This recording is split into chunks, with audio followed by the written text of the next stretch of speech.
dit que le monde est méchant, que le monde est dur. Le père te forge un caractère. Mais la mère, c'est la tendre. C'est celle qui couvre d'amour.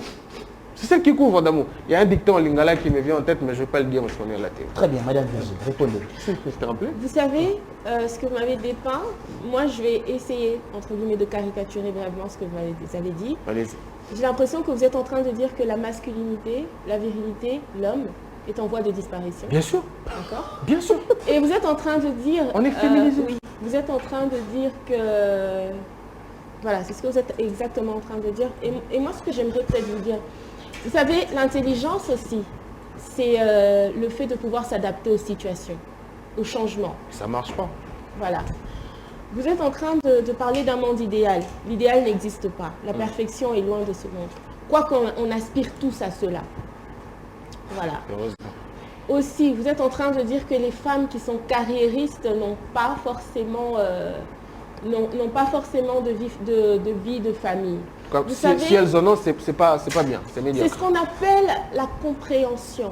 Vous savez, ce qui est important, moi quand vous dites qu'un homme c'est la protection, tout le reste, et voilà, moi je dirais plutôt quand on essaie de parler de relations de couple, moi je dirais plutôt c'est le respect mutuel, la compréhension, la tolérance et la complémentarité. C'est vraiment des valeurs féminines. C'est important. Non mais sérieusement. Rousseau disait, hein, la femme a créé l'amour pour dominer alors qu'elle était faite pour être dominée. Je sais que c'est misogyne peut-être, mais c'est vraiment ce que madame me fait comprendre. C'est vraiment des valeurs féminines, hein, le respect, la tolérance, la négociation. La complémentarité, c'est très important. Parce que ce que vous venez, je vais être un peu dur dans mes propos maintenant, je veux dire ce que vous avez dit bien avant, c'est comme si au fait nous étions là, toute l'humanité était là, dans un monde créé par les hommes pour les hommes, et que maintenant les choses, et que maintenant il y a du changement, c'est un nouvel ère. Nous, les femmes, nous sommes tout le temps obligés de caresser cet ego masculin. Voilà, on n'est pas obligé de le faire. Mais on n'est pas dans une guerre, madame. Dès lors qu'elles ne sont pas obligées, on rentre dans une guerre. Non, mais c'est que je dis à madame, vous avez compris qu'on rentre dans une guerre. Madame, vos dires... On rentre dans une guerre. Vos dires prouvent à suffisance que vous êtes en guerre. Non, ça c'est une guerre ouverte. C'est déclaré. C'est déclaré. Quasiment déclaré. Je peux faire l'arbitre. Et là, c'est quasiment c'est même contre la Bible. Parce que la Bible demande à la femme la soumission. Et madame dit qu'ils ne veulent pas caresser tout ce que les hommes leur disent. Donc ils demandent la guerre. Je vais revenir sur les dangers avec ces histoires. Madame, s'adapter à une situation, ce n'est pas de l'intelligence, c'est de l'instinct. Parce que l'intelligence, madame, ce qui nous pousse à nous adapter, c'est l'instinct de survie. Ce n'est pas l'intelligence, madame. Malgré nous. Ce n'est pas l'intelligence. On devient faible. J'aurais bien voulu avoir une femme. Parce que t'intervenir. Parce que là... Si tu peux me dîner l'ombre, moi je vais sortir. Ils vont rester à deux. On chasse encore pour rester avec lui.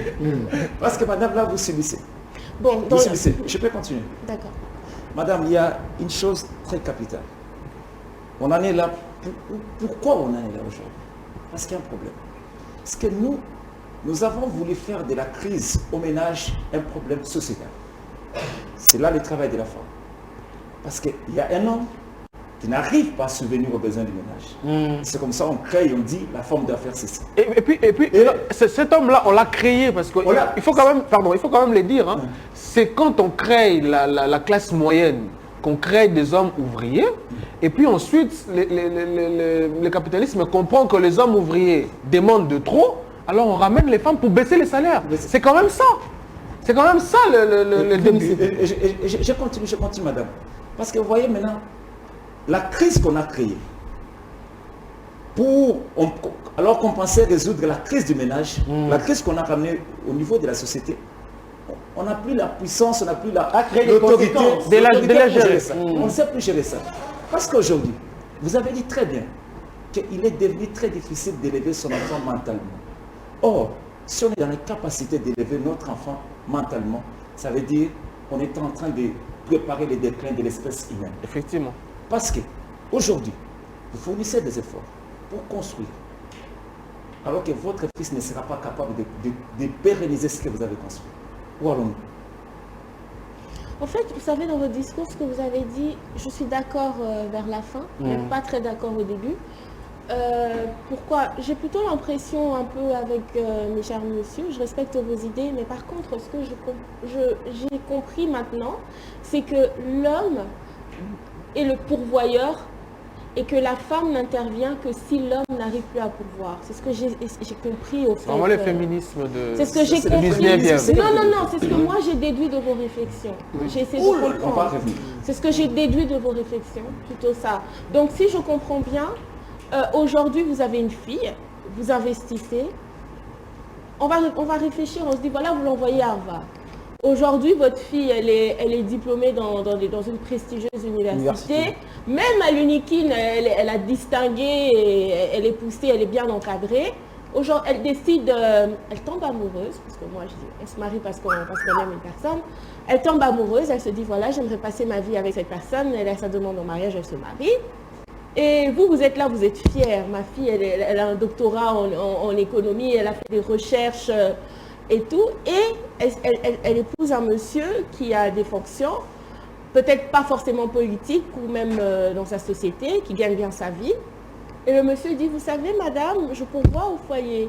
Vous restez à la maison, vous éduquez les enfants. Vous, père, qui avez votre fille qui a distingué, vous avez autant investi dans son éducation. Quelle sera votre réaction? Je reviendrai avec les mêmes discours. Je réponds à chaud. Attendez. Mais je serais trop fier parce qu'à l'université, elle a renforcé sa pédagogie pour éduquer ses enfants. Non, mais la place de la femme, c'est dans la cuisine. Madame, à votre question, en fait, moi je trouve un élément révélateur. Comment pouvez-vous opposer l'instruction reçue dans des instances éducatives à la mission presque humaine d'éduquer? C'est ça, en fait, c'est là où ça me tape. Comment est-ce qu'on arrive à dire que quand on est docteur, une docteure ou je sais pas moi, on ne peut pas rester à la maison pour éduquer son enfant? Comment on oppose ces deux concepts? C'est ça le problème. Moi, c'est là où c'est révélateur. Moi, ce que je vous dis, c'est ceci.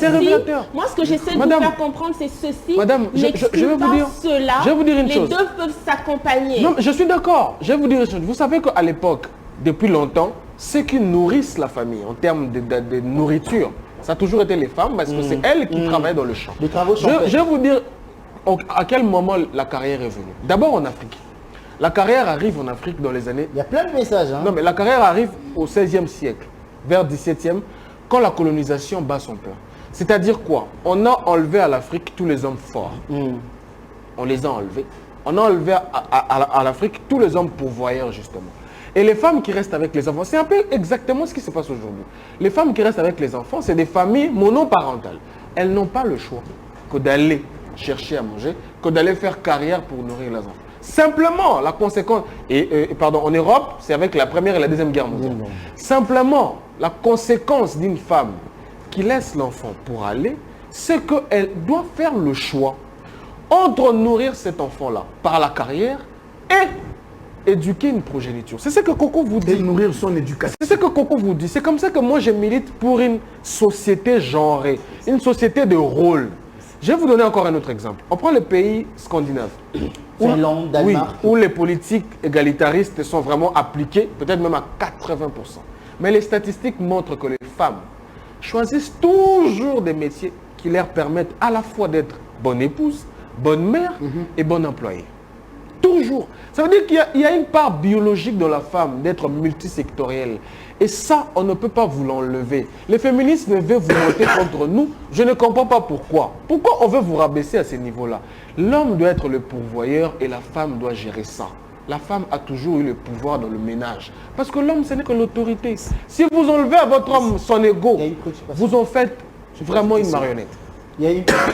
rajouter et puis je reprends la je vais rajouter, je vais aller sur l'exemple de madame qui a parlé de la fille qui va en fait, madame, il faut comprendre une chose. Dans la société, dans le capitalisme, la société de consommation, l'homme est devenu un outil de production. c'est-à-dire on l'a dénaturalisé. C'est comme ça que vous pensez que Harvard devient plus important que ta propre nature des femmes. Effectivement. Parce qu'en fait, c'est que tu vas là-bas, c'est un outil pour servir ta nature. Ce n'est pas pour changer ta nature. Tu ne deviens pas exceptionnel parce que tu as été Harvard. Tu es d'abord femme. Et nous, d'abord les hommes. Tu es d'abord femme. Comme ça. Parce que c'est ce qui Donc, vous voulez dire que la femme des Kabe et Akamouanga et la femme d'Harvard, elles sont d'abord femmes. Bien sûr. Parce que celle qui est des Kabe et Akamouanga, elle a d'autres aptitudes que celle d'Harvard n'a pas. Comment ça? Bien sûr. Parce que c'est homme. Moi, ce que je comprends dans tout ce débat, c'est que quand la femme se lève, les hommes tremblent. Bien sûr. Non, mais elle n'a pas tort. Elle n'a pas tort. Vous n'avez pas tort. Mais attendez. Elle n'a pas tort. Non. Elle n'a pas tort. Elle n'a pas tort. Mais la question devait se poser. Non. La question devait se poser. Est-ce que la femme dormait? Voilà. Mais c'est la question que se pose. C'est la femme travaillait depuis le temps la femme travaille. C'est là. Je n'ai pas dit travail, j'ai dit se lever. Oui, madame. Madame, quand les femmes se lèvent, quand les femmes se lèvent, comme vous dites, elles se lèvent contre qui? C'est ça le problème. C'est ça le problème. Elles se lèvent contre les hommes. C'est légitime qu'on ait eu peur. Parce que ça déséquilibre le... Oui. Et puis vous Ça déséquilibre le foyer. Pour quelle raison? Ça déséquilibre le foyer. Je vais chuter. Madame vient de dire quelque chose de très capital.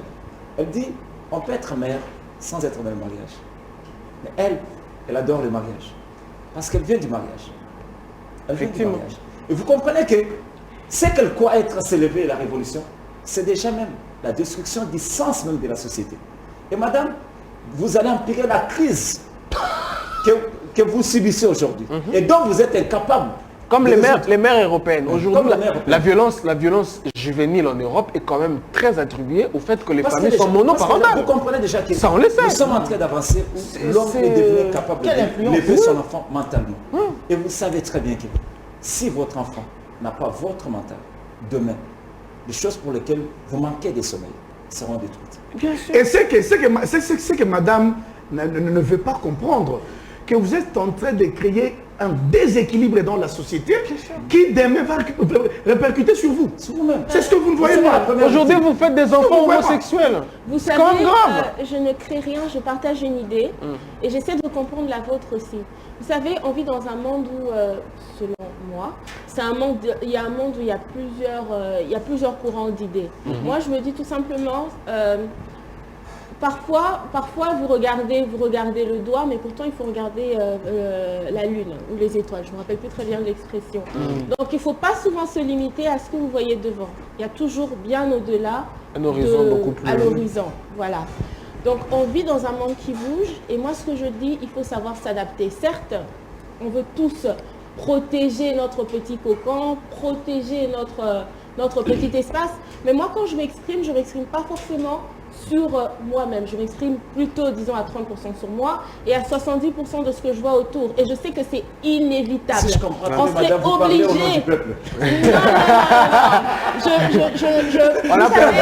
Non, elle parle au nom de la femme. Voilà. Je sais que c'est... Elle me salue. Oui. Je salue aussi. C'est inévitable. C'est inévitable. C'est inévitable. Oui, on a perdu la guerre. Là, vous avez raison. C'est inévitable. On est tous obligés de passer par là. Et on va aller vers la guerre civile. Vous avez raison. On est tous obligés de s'adapter. On est tous obligés de s'adapter. Je ne ne recule pas. Elle avance toujours. Non, mais ne t'en fais pas. Elle a déjà le racine des révolutions. Non, vous savez. Et puis une révolution féminine. Vous savez, je suis entrepreneur. Je suis entrepreneur. Ça n'a toujours pas été facile. Et je dis souvent aux femmes et même aux hommes avec qui je discute, dans l'entrepreneuriat, une fois que vous vous lancez, ne regardez plus derrière. Parce que quand vous regardez derrière, vous allez forcément avoir peur. Vous allez dire non, je ne pourrai pas le faire. Je ne réussirai pas. Une fois que vous vous lancez, vous regardez devant. Vous restez focalisé. C'est dur, mais vous restez devant. Même s'il faudrait tomber dans la boue, rouler dans la boue, dites-vous que c'est momentané. Mais restez, regardez devant. C'est une décision que vous avez prise, vous allez assumer jusqu'au bout. Et c'est ma philosophie. Même s'il y a destruction devant. Il y a une préoccupation, allez-y, ça va? Même si destruction, il y en a devant. S'il vous plaît, c'est une femme qui parle? Oui, c'est une femme. Bonjour. Bonjour. En fait, moi, c'est une idée que je voudrais partager. Au fait,